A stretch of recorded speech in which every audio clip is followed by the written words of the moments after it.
Hey there! In this video, I will show you how to fix Western Union app if it is not working. First of all, check for app updates.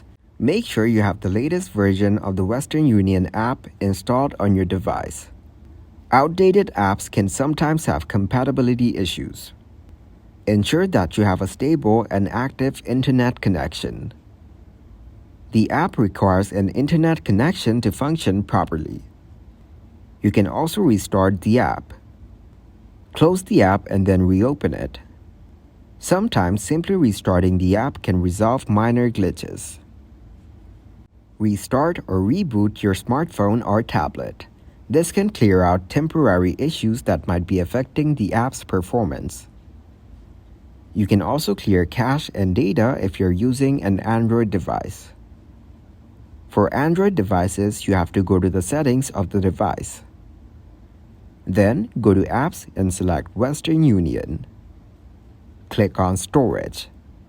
Tap Clear Cache and Clear Data. That's how you can fix Western Union app if it is not working.